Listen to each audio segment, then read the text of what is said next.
Hey everybody, it's Leslie from our Happy Place Family video blog. Adam couldn't join me for this video, so we had somebody stand in for him. So today I wanted to talk to you about 2 days that you're going to have to keep in mind when planning your Walt Disney World vacation. The first day that I want you to remember is 180 days in advance of your vacation, and that's when you can start making reservations at Walt Disney World restaurants for any type of dining experiences you want to have during your trip, which would include character dining or fine dining experiences. Keep in mind that the more popular dining experiences are going to be the first ones to book up, so if you wanted to do something like a meal at the California Grill, you're going to want to make that reservation right at the 180-day mark as soon as you possibly can, and maybe build your other dining reservations around that reservation. The other thing that you want to keep in mind when making dining reservations is that if you're doing in-park dining, you're not able to go into the park just for the meal. You're going to need to have a ticket to enter the park for the day.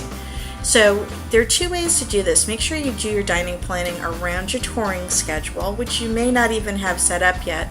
The other thing that you may keep in mind is a park hopper will allow you to visit more than one park during a day. There's a cost associated with it, so if you don't plan on jumping around a lot, stick with option number 1 and try to plan meals and attractions for the same day within a park to keep the cost of touring at a minimal.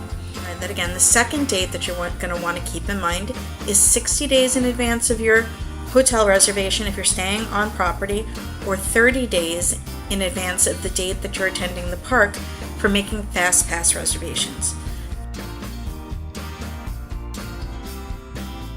So the fast passes, if you have them, you can get 3 fast passes for each day, and you can use them to go on rides. And there's a separate line for people who have fast passes, so you don't have to wait on the regular line, you wait on the fast pass line.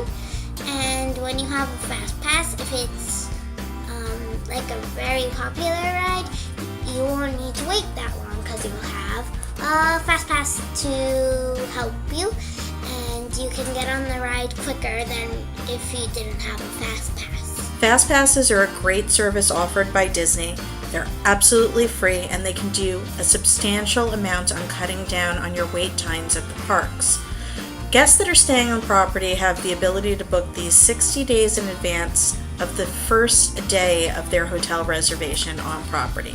So that means if you have a 10-day vacation, you can start booking fast passes for the last day of your vacation based on 60 days from the very first day of arrival. So you can get a pretty good window up to 14 days from arrival of booking fast pass reservations.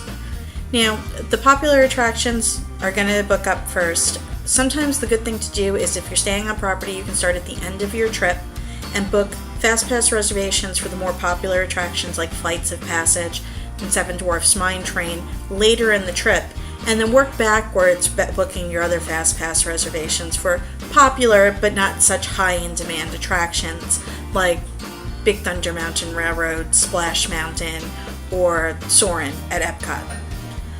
If you're not staying on property, you can still book fast pass reservations in advance, and you can make those 30 days in advance of the day that you're planning on attending the park, and I still highly recommend that you try to get those coveted fast pass reservations.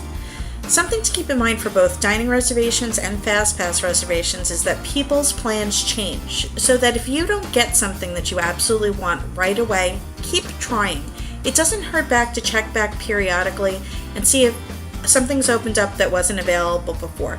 Sometimes doing things like just requesting a smaller window of 15 minutes earlier or 15 minutes later may get you the reservation for both dining or fast pass that you're looking for, or playing around with party size. So if you have a larger party, let's say 8 people, and you're having trouble making reservations for all 8 people, try breaking it into 2 groups of 4 with overlapping windows. So maybe the time frame isn't exactly the same, but if they're within 5 or 10 minutes of each other, you're going to be able to ride that attraction together or dine in the restaurant at the same time. You may not be able to sit at the same table in the restaurant, but you can all enjoy the experience at the same time.